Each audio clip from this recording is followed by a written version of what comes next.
actually leave and use their time, and make sure they don't just hang around on the computer for too long. Uh, so that's like, I feel like the biggest challenge there isn't really getting people to work, but getting people to stop working. Nice. And then, so if they're working and stuff, usually I would say at the times that they're working, you're not necessarily, because I think that's the other thing too. People might think about is if they're not necessarily always, because I would say a lot of us are probably fairly used to, especially before the pandemic, office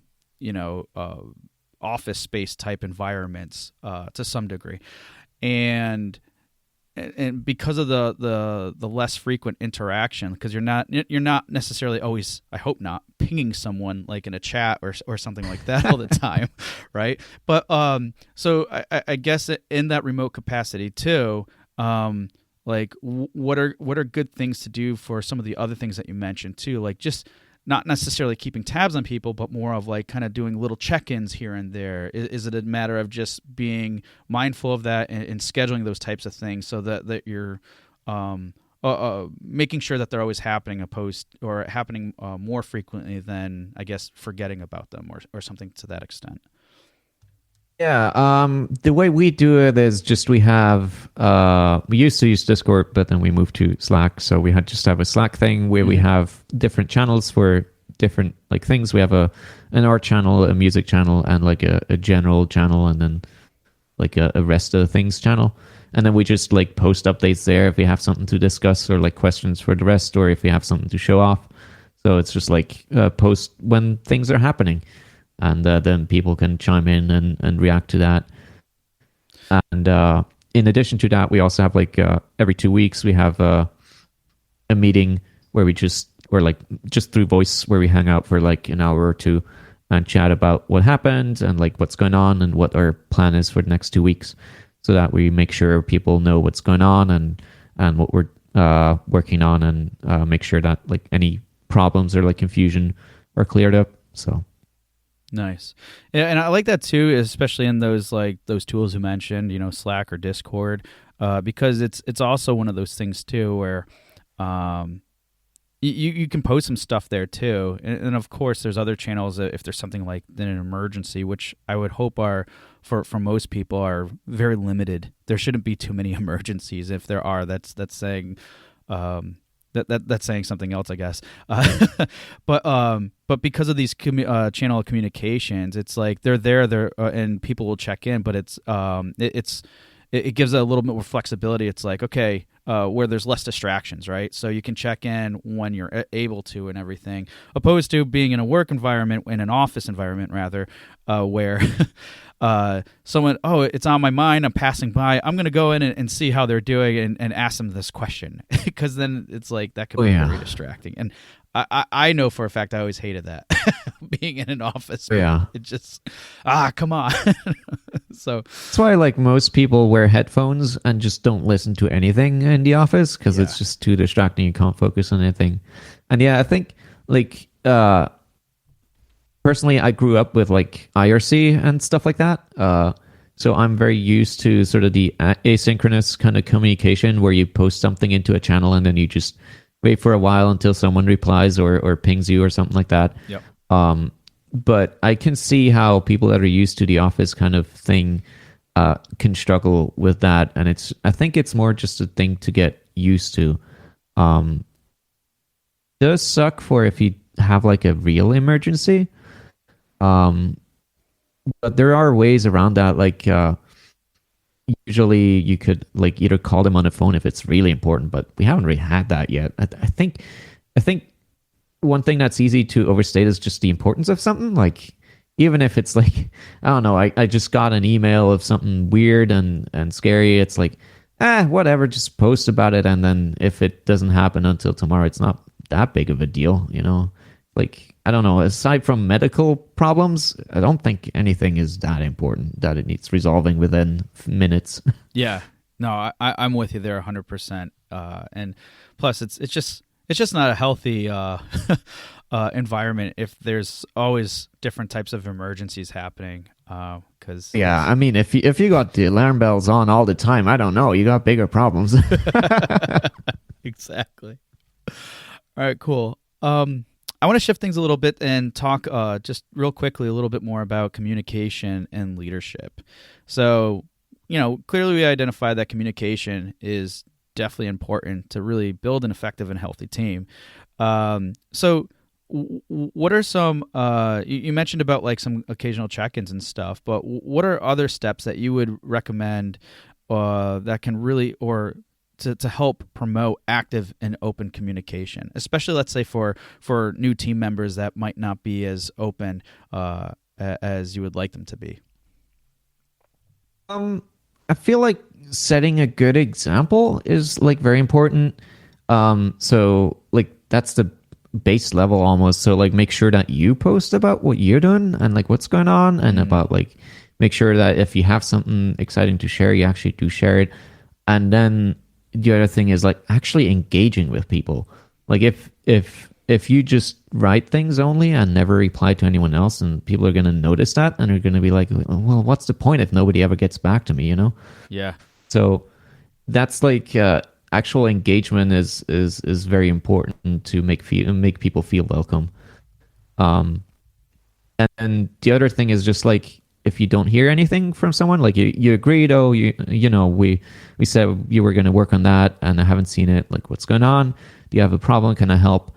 That usually really clears things up, especially just not being accusatory. Like that's very important. Like making sure that you're not putting the blame on anyone for like not being there in time, but more assume that people are doing the good thing, or they're trying to do the good thing, and something else came up, and like now you need to help and step in and like make sure they're doing their thing and they can do it. So that's, I think, very important. Awesome. Yeah, definitely good points. And like, just, you know, I think the main thing is really setting that example. In fact, if I remember correctly, and if you haven't read this, you should. And same goes to everybody else listening today. That is a big thing that Satoru Iwata of Nintendo,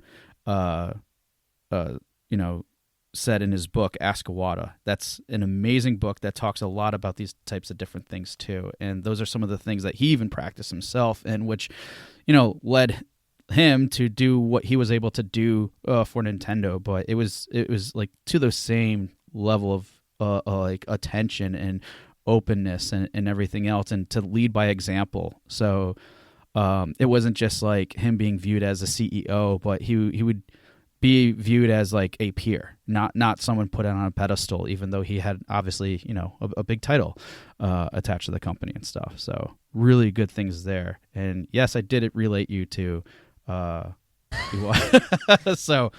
I'm just saying. I don't know if I can accept that. Fair enough. But still, it's, you know, just good practices all around is really what it comes down to. Okay, so on a management side of thing, I mean, yeah, we can understand how important communication is, but for, let's say, like management and leaders, what would you say does it mean to be a good listener, and how to really leverage that skill? Oh boy. Thing that I practice frequently is just to ask questions. So even if someone is just posting something and I don't really have like useful advice to give, what I can still do is just like ask them about adjacent stuff. So, and usually that's going to make them think about it in a different way, and like give them different ways of looking at it. Because, you know, the question itself forces them to like look at it from that viewpoint of the question, which can often help to like clear up any kinds of problems or like mental battles that you might be having. So that's a very useful thing that I found. And otherwise, I don't know, it's just making sure that people know you're there and that you're willing to help and available. So Yeah. I like that one a lot. The fact that you're like, I think that's a really smart way to approach it, because a lot of times people think, at face value, listening, what is that? Okay, I'm just really intent, showing I'm there listening or whatever.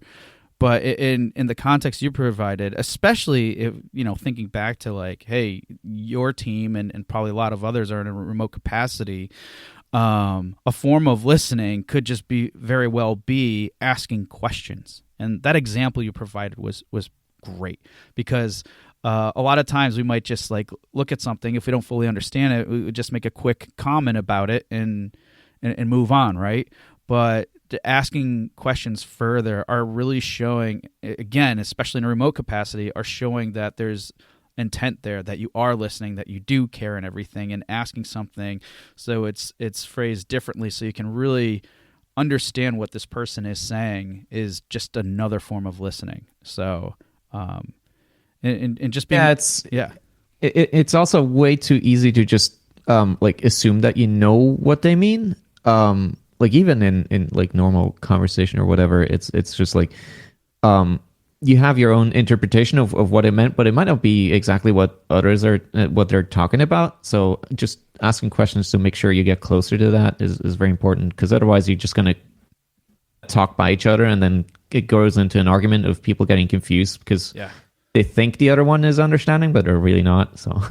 Yeah, and I think part of the problem that some people might face when it comes to, and I can be like this too sometimes, is they're afraid to ask questions because it could be they don't want to make the other person, let's say, lack of better words, look stupid, or they themselves don't want to look stupid.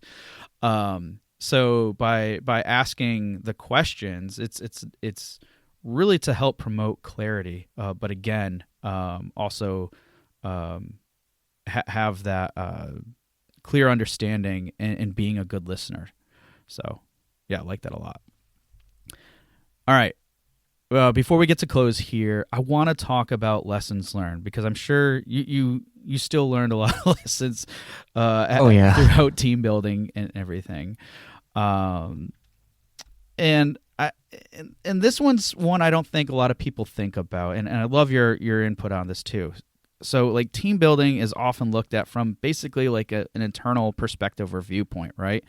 But when properly implemented, how do you think that how you build your team and how you build a healthy team has a residual effect on the studio's or project's community?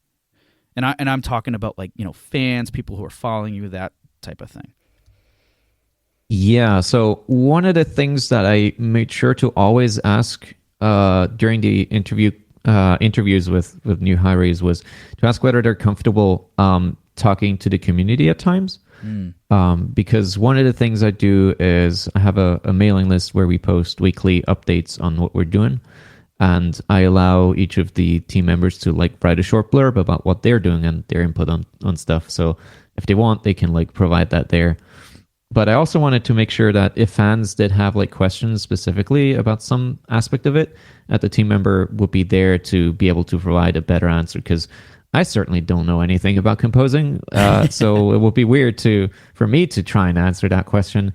So definitely also having a team that's like more approachable and more there for fans, I think is important, because it makes it feel more real and more like an actual tangible thing, and it creates a sort of a human connection that leaves more of a lasting impression than having sort of an amorphous entity that just sits there and makes things somehow. Yeah, I like that too, and plus to that level of degree where of involvement, I think it says a lot about the team and how it reflects.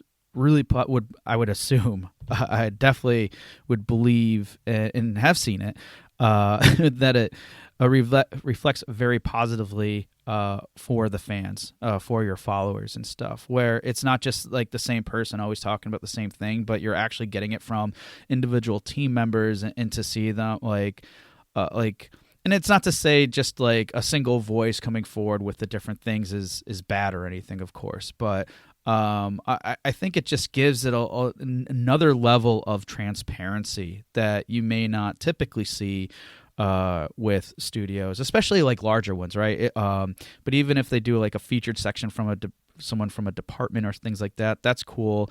But again, I don't think you see that